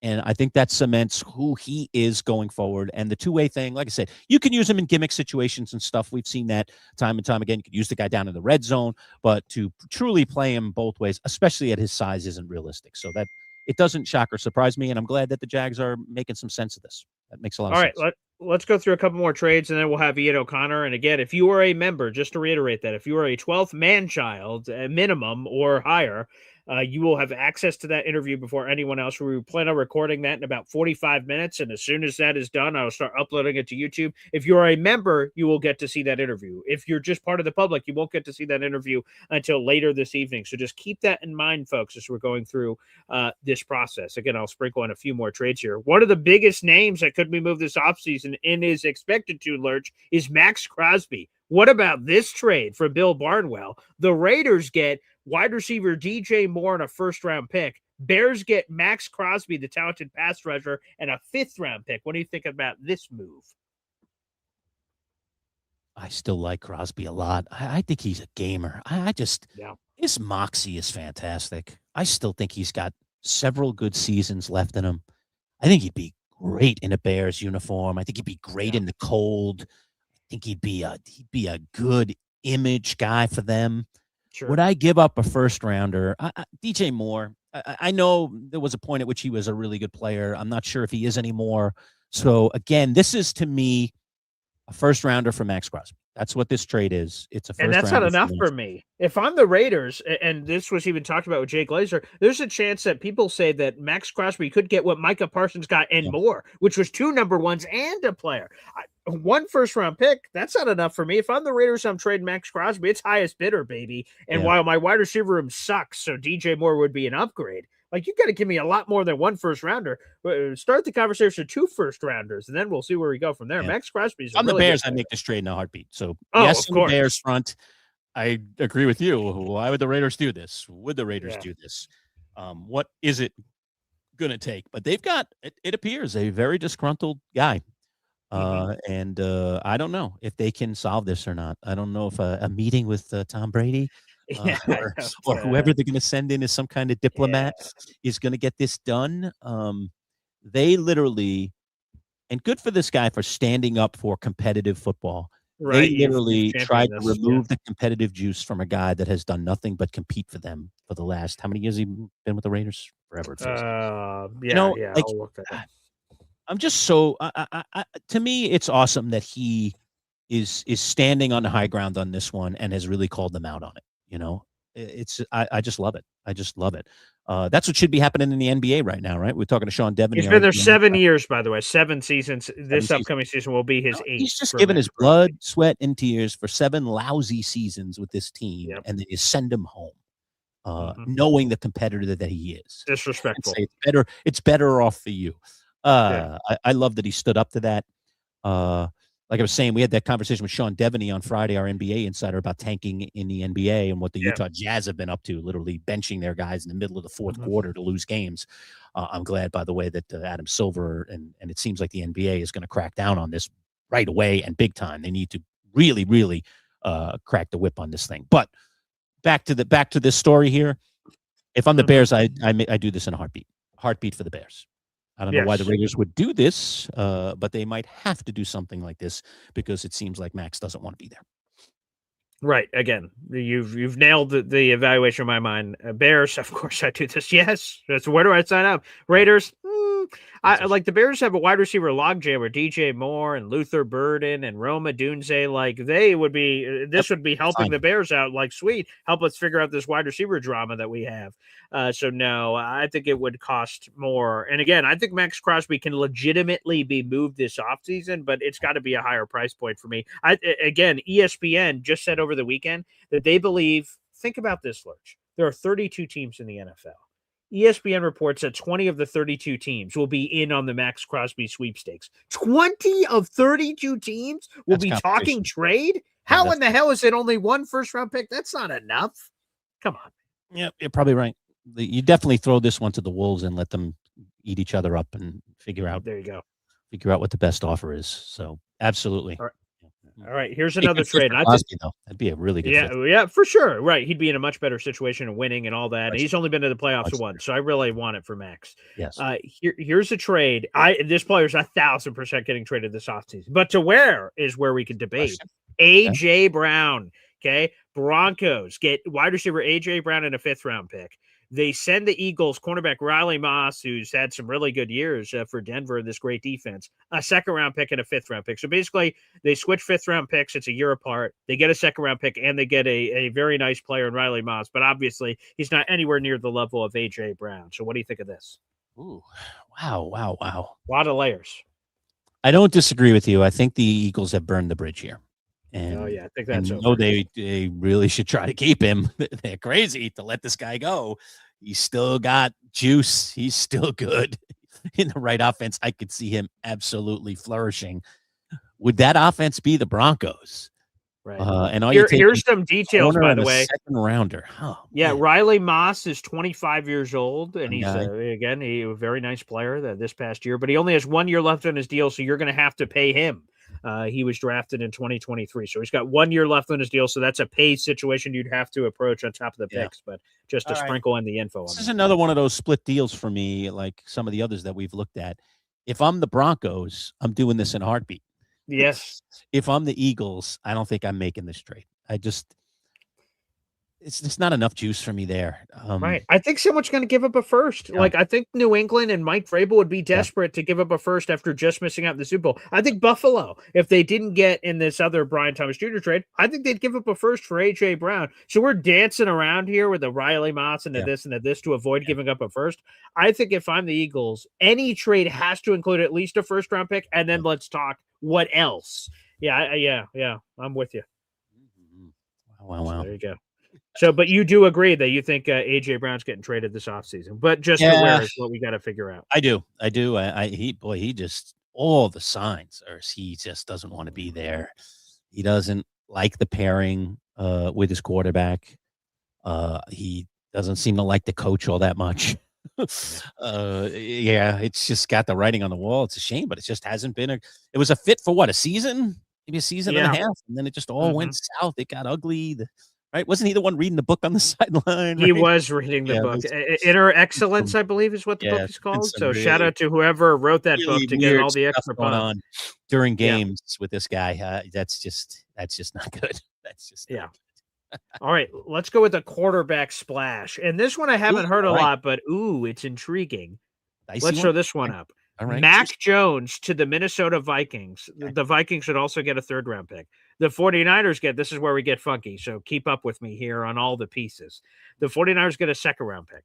They get a conditional 5th-round pick. they get a conditional 3rd-round pick. And basically what conditions mean on picks means it could be even better depending on how Mac Jones plays, or it could be performance-based. It could be playing time-based. So like the 5th could be a 4th. The 3rd could be a 2nd. It could move up, increase in value depending on Mac Jones' results. So a lot of activity here, but the Vikings getting Mac Jones to compete, of course, with J.J. McCarthy. And man, with that Kevin O'Connell system, this may be, if I'm Mac Jones, I love this turn of chapter in this story. That's for sure.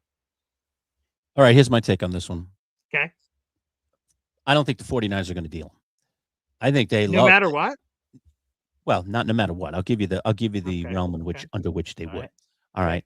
But in a deal like this, number one, the 49ers, they have the perfect situation. They have Purdy, and then they have this guy. Look what happened last year. Purdy goes down. This guy gets in. They still survive it. All right. Mm-hmm. So they have what every team wants, the capable backup, the guy that fits the system, goes right in there, yada, yada, yada. Yeah. So I don't know if you're Mac Jones. I mean, I guess every quarterback wants to be a starting guy, but I told you the best job in the NFL is that clipboard. That clipboard holder is the best job in the NFL. You get paid and you don't have to take the hits.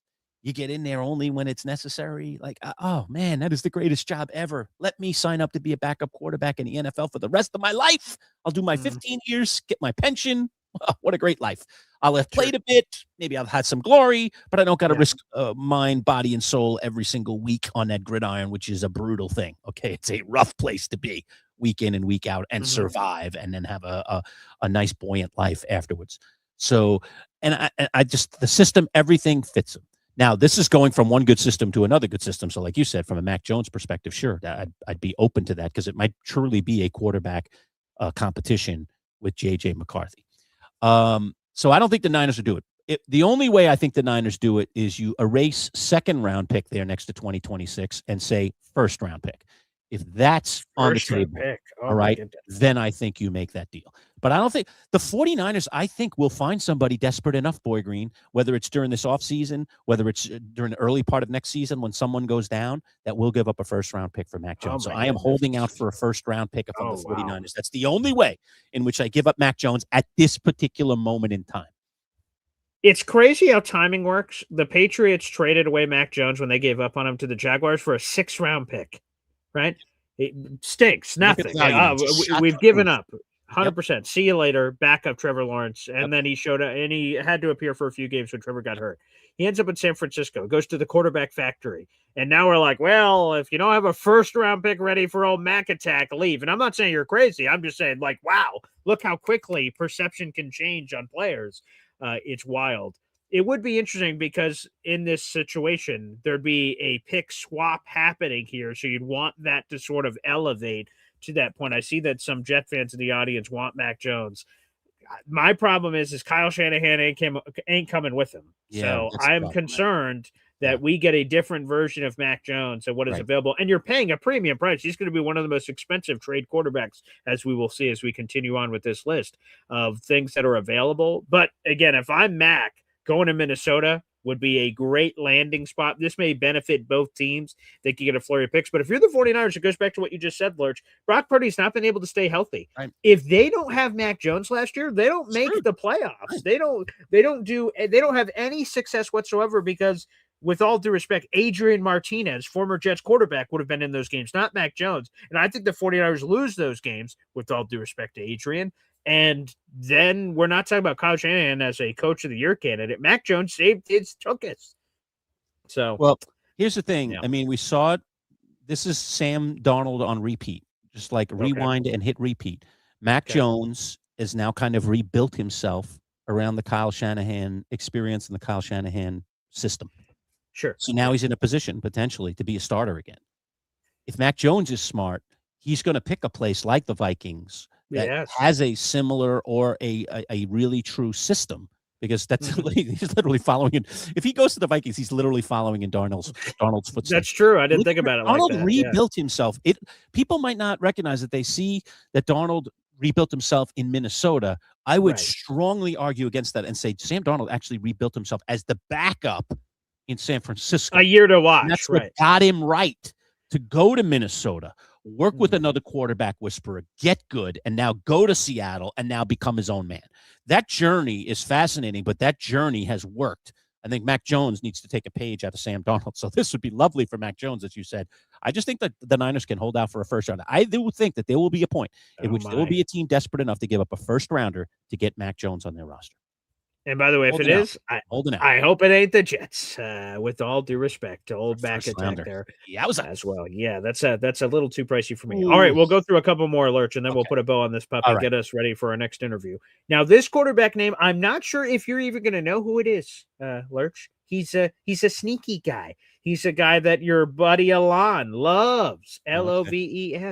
Okay, a projected trade here. Tanner McKee to the Pittsburgh Steelers, and the Eagles get a pair of third rounders, a third rounder this year and a conditional third rounder the following year, which again could increase based on how he performs. Tanner McKee is a former Stanford quarterback. He has been developing behind the scenes with the Eagles. Yeah. He's shown random spurts in preseason where he's looked sort of interesting. And I mean, his story, with all jokes aside, is very incredible. He overcame cancer, and it's a magical story. And there's a long piece written on The Athletic about it, and it's very moving. And he has 1 year left on his deal. The Eagles paid Jalen Hurts $250 million. So Tanner McKee, it makes sense for the Eagles to trade him as he's an expiring contract to someone. If someone wants to take a swing on a tall, talented, big arm quarterback. Now, it's a risk. We've never seen Tanner McKee perform in the regular season consistently. He only has like 3 starts in his career. But a lot of people, like your buddy Alon, are intrigued by Tanner McKee. What say you about this situation? I like this trade. I'd make this trade if I'm the Steelers, and I'd make this trade if I'm the Eagles. I think this is actually helps both sides. I think the Steelers are inevitably in a search. We'll see what's going to happen with old man Rodgers. I can't imagine he's going to come back there, but I don't know. Maybe with Mike McCarthy there, it's intriguing enough. He doesn't have to learn a new system or anything. I mean, it's not going to be a lot of work for Aaron. It's really if the battered body is willing to take one more season. Does he think the Steelers could do something, more than what they did last year? I don't know. I think Rodgers is crazy if he comes back another year, but he's just got enough ego to want to do it. So he might do it. But this is a good trade for the Steelers because this is a guy, regardless, that's in development. He's a guy that could turn into something, and you're giving up a couple of thirds for it. I think that's well worth it. So I would make this trade if I were either side. I think both sides benefit here. It feels a little pricey to me. Tanner McKee came into the league as a 6th round pick, and I get it. 3 + 3 = 6. I learned that at SUNY Oswego at some point. I get it. 2/3, 3 is 6. I learned that math at one point, but boy, that feels for a guy that, while he's making nothing for money, which makes you feel good, he's making like $1 million this year. But if I'm giving up 2 threes, I want to sign him immediately. I don't want to give up 2 threes and then he plays like an all-star and now I got to pay him $60 million. I'm trying to sign him to a team-friendly deal immediately. If this is part of the package, I'm giving up this kind of price. And I know a lot of Jet fans want Tanner McKee. It's just a big risk. He's tall, he's interesting, and maybe it's worth a dart throw. 2 threes. Ooh, that's a little pricey. Maybe you could offer a 3 and a 5 or 3 and a 6. Yeah, maybe you could work it. 3 is part of the deal. You getting a 3, you get 2 threes. Yeah, okay. But I think the Steelers are pretty desperate to figure out their quarterback situation. That's true. Third round picks, you can get them back in other ways. Sometimes it's not an impossible situation. So I would make that deal. Either side, I would make that deal. All right. Now, there is sometimes ripple effects, Lurch, from making decisions. And once you make one decision, it sometimes affects other people. There are rumors that the Colts could franchise tag Alec Pierce, their talented wide receiver, former Cincinnati product. Yep. If they do, people say that means Michael Pittman Jr., their other talented wide receiver, could be on the block to be traded. So here's a wide receiver trade swap. The Panthers get Michael Pittman Jr. in his 7th, and the Colts get Xavier Legette, former first rounder, and a 5th round pick. So late round pick swaps, they're just swapping out wide receivers. Yeah. What's the deal with Pittman? What were you saying about Pittman there? Why am I? Because for Legette. Right. What's so for a pick swap Colts cap situation is about to get real hairy. They have Daniel Jones to pay. They have Alec Pierce to pay. There's rumors that they will franchise tag Alec Pierce. That is for $28 million is the wide receiver tag. If they do that, all of a sudden they're investing $28 million in Pierce, whatever it is for Pittman, and now that's a lot of money at wide receiver, and they got to sign Daniel Jones. So the Pierce decision could affect the Pittman future. By the way, if I'm the Jets, I'm getting all over Michael Pittman Jr. if he's available for this. So sign me up. And Xavier Legette obviously is super talented, but he's been hit or miss. And now they have Jalen Coker. They have Tedero McMillan. So they got a lot of really up-and-coming wide receivers. So Xavier Legette's time has sort of gone up and down here during his brief tenure in the National Football League. To me, this is a good trade for the Panthers. I mean, because they get a veteran guy to go with some of that young talent that they have. I think that balances the scale a lot. I mean, they've given up another receiver in their receiver room who becomes expendable when you bring Pittman in. As you said, they have other young assets, and it's a fifth for a seventh. So I like this trade for the Panthers. I don't know if I love it for the Colts, but if the Colts truly are in a, situation like this where they need the cap save, then maybe ultimately, even though I think they lose on the deal, maybe they gain because they clear out some cap money that obviously makes them more flexible going forward with, as you said, all the guys they have to take care of, including their quarterback. So I think that's a deal that makes sense. I really like it for Carolina, though. I think they get a guy who I think is a pretty solid guy. Again, health a little questionable with him from time to time, but he's a veteran, solid wide receiver. I like Michael Pittman. Lurch, let's throw that trade aside. That doesn't matter anymore. What matters is Jamie the FedEx guy just officially became a member. Hell yeah. He has joined the Army. FedEx man. Welcome to the Army. You are now officially a member of the 12th Manchild. You can call yourself. You can get the gear now, which, by the way, if you missed this, we talked about this early in the show. I'm pretty sure, I'm feeling pretty confident, Boy Green, that by Wednesday, we will be able to put our store out there publicly for public consumption, and you can get something that says 12th Manchild right on it. Pretty cool. Not only did Jamie become a member, he didn't become a 12th Manchild. He didn't become a diehard. He just became a Hall of Famer. Wow. God, he became our first Hall of Fame member. Bravo, Jamie. And I know what that's all about, Boy Green. I know what that's all about. Okay. Is it this? If you can dodge a wrench, you can dodge a ball. What?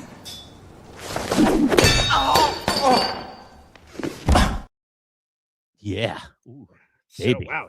We just got hit in the face with the Hall of Fame member. Wow. So part of our Hall of Fame membership situation is one of the biggest perks. Okay. Yeah. Perhaps the most motivating factor is we are going to create a fantasy league exclusively for the first 10 people who become Hall of Fame members.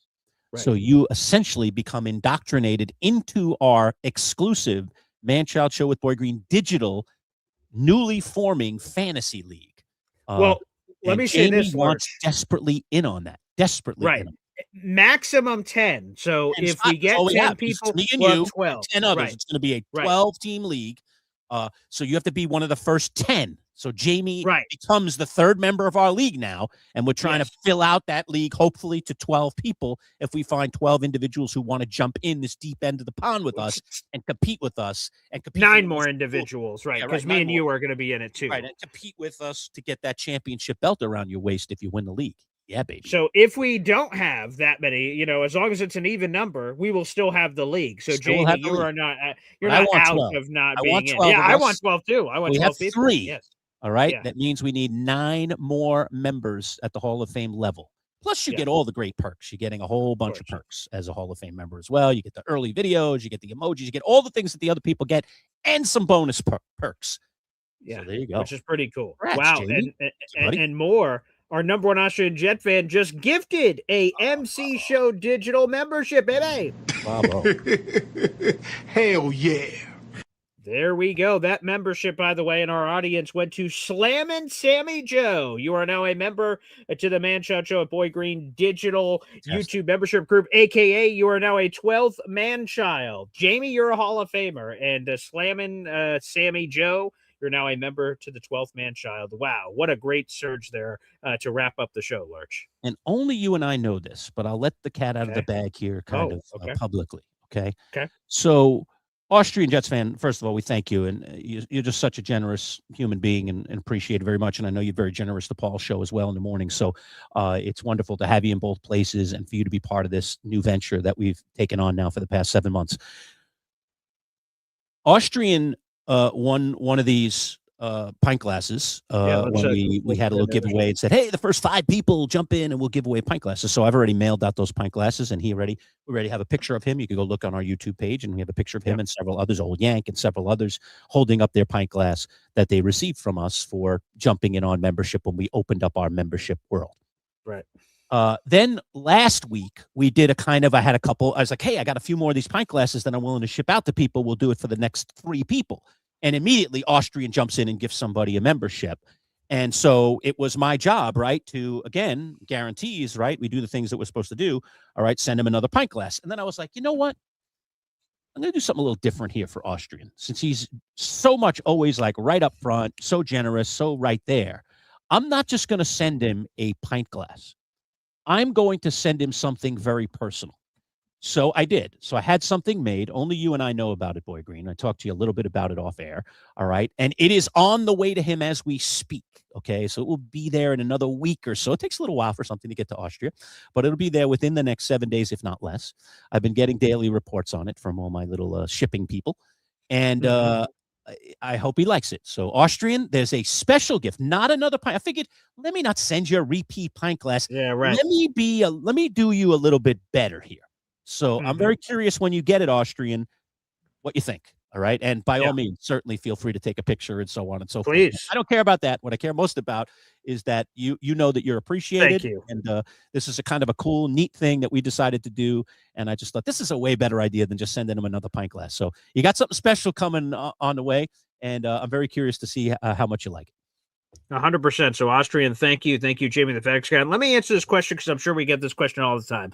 FZA to God 36 says, how do I become a Hall of Fame member? I'm glad that you asked, buddy, because a lot of people. Another guy in this league. Maybe. Sleeping now. Holy Perhaps. crap. Possible. Wow. So again, we're streaming live in 3 different places. At MC Show Digital, at BoyGreen25 on YouTube, and then also on my Twitter account, at BoyGreen25 as well. So, folks, go over to this YouTube link on your screen. So, FZA to God, go to this YouTube channel. So, look it up on your phone, your tablet, however you're watching the show. Jump over to that stream if you're watching on the Boy Green channel right now. Hop on over here. First up, subscribe if you're not already subscribed. That'd be great. But you should see, if you click into this video right now, reacted to ESPN NFL trade predictions, blah, blah, blah, blah, blah. You see that video. It should show live because we're live right now. This conversation's happening right now at this moment in time. You click that video, and as you're watching, you should see a big black button, although it could be a variety of colors, I guess, depending on where you're watching it. But it will say join right under the video. You click that. A bunch of membership levels will pop up. 12th Manchild, diehards, and then you'll see a Hall of Fame level. The Hall of Fame level is where our fantasy football private league will exist with other Hall of Famers. It'll include myself, it'll include Manchild, right now it has Jamie, and others that join us over the coming months. Of course, this fantasy football league will start in the fall, and we'll do a draft and all kinds of fun stuff. That is how you join. Join button on our video, again, at that link, youtube.com/@MC Show Digital. Hit the join button, Hall of Fame level, and you will be in the running for our fantasy football class. It will be a maximum of 12 teams. So we have 9 spots left. We won't take any more than 9. So if you're beyond that point, I'm sorry, you're screwed. But as long as you're one of the first 9 people, you're in.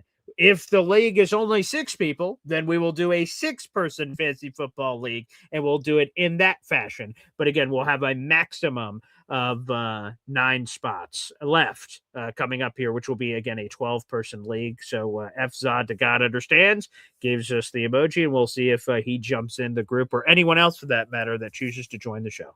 All right, fantastic. We'll see if we can fill out this fantasy league. It's coming together, Paulie. It's coming together. Yeah, this would be awesome.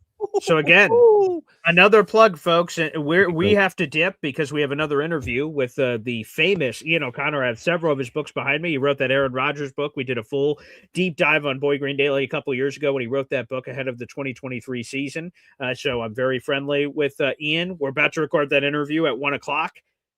If you are a member at any level, Hall of Fame, 12th Manchild, diehard. So thank you to Jamie for joining that, and Austrian to that membership that was gifted out. You people can watch that interview as soon as we finish it. It'll be available for you. For the public, it'll be available later this evening. So again, one of the many perks of being a YouTube membership level here on the Manchild Show, Boy Green Digital. All right, so it's going to be great. We're going to do a really cool interview with Ian, a lot of Giants questions, but also some interesting Jets intrigue in that interview as well. So you Jet fans in the audience, you might want to see what's up with Ian and the Jets. What's the connection there? And of course, you know, Ian is columnist for The Athletic and one of the really good NFL insiders, particular when it comes to the Giants. So on all things New York. So that's going to be a fascinating conversation, and we're doing that in just a little bit. All right, as always, appreciate you folks more than you can possibly imagine. Hopefully, I've got news for you on Wednesday for our live show about our new store opening up where you can actually buy a little bit of merch and have some fun being part of our army. So that's coming. I've been working on it for like 2 weeks. It's been a lot of labor to get this thing set up, but I want to make sure it's set up right. Looks like we're going to have 4 inaugural products that you can purchase. You can purchase any one of them, all price points. All right. And it's going to be a lot of fun. So we hope to unveil our little store on Wednesday morning if all goes well. So hopefully that comes your way. And like you said, support us, become a member, or if you haven't already, subscribe to our channel. You can still support us that way as well. Thanks to everybody for joining us today. We'll see you live again on Wednesday. Ian O'Connor interview coming out later today. If you're a member, you're going to get it as soon as we finish, right around 1:45, 2 o'clock today. All right, that'll do it for the Manchild Show with Boy Green live here on a Monday. We'll see you Wednesday live. Take care.